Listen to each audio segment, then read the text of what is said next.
How is supersizing your business like talking to a brick wall? Sharon Horne-Ellstrom here. We're focusing on communication idioms for the month of September to coincide with the annual challenge. And today's idiom is to be like talking to a brick wall.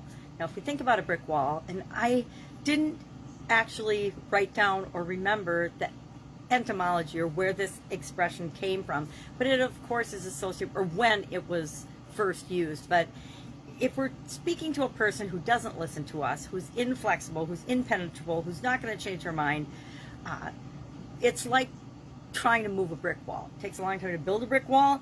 It's very hard to move a brick wall. You have to almost take it apart brick by brick and build a new wall. And a lot of times when we're communicating, it's not important that we do that. We're looking for people that are looking for us when we're building and growing and supersizing our business.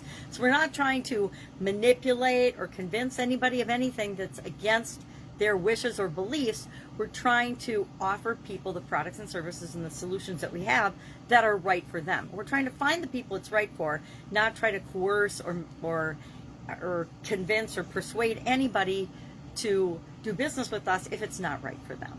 So I've had a lot of experience with people being like brick walls. And in some areas and aspects, we want to be consistent and persistent and not quit and not give up as we're building and supersizing and growing our business, but not really in the area of communication. We want to have a clear and consistent message, and we want to provide solutions that are what people expect, but we don't want to be so inflexible or unchangeable or impenetrable that people don't want to work with us or communicate with us or even do business with us. And we've all run into people that are literally like talking to a brick wall. Some regulators and auditors that I've met in the past have it's my way or the highway. You know, think of the IRS. They have their way of looking at things and their opinions, and a lot of times those are subject to interpretation, but they believe that their interpretation is right. We believe that our interpretation is right. And sometimes we negotiate and meet in the middle. Other times it ends up having to be taken further down the process of legal action.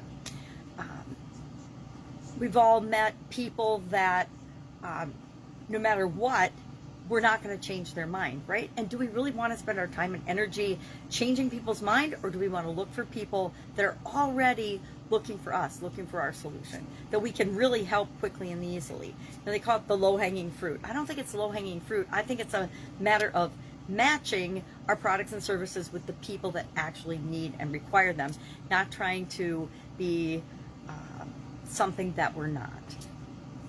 Everyone, including me, see things when we're ready to see things. We often filter out, and we definitely filter out more than we ever let into our lives. And so in some ways we are like brick walls, and we should be like brick walls when it comes to our core values, things that are right for us or not right for us, and that includes our business. If it's right for our business, we do it, we move in that direction. If it's not, we want to avoid it like the plague. We don't want to go after or do things that don't match our core values, don't match our purpose, don't match the people that we're trying to serve, and that aren't a fit for us. In business, if somebody is super duper resistant or acting like a brick wall, usually I just say next and go on to the people that we are here to serve. So love to know your experience with being like a brick wall. I was married to a brick wall for a couple of decades, and so I know how frustrating that can be, especially when the brick wall isn't the same as your brick wall. When the core values aren't the same as your core values, that's where we get into mismatches and communication difficulties. It's our idiom for today. If I can help you in any way, ask. Otherwise, I'll be with you tomorrow with another communication-related idiom. What does it mean? Usually where it comes from, when it comes from, and how can you apply it and use it in your business right now. Have an awesome day. I'll be with you tomorrow. Bye.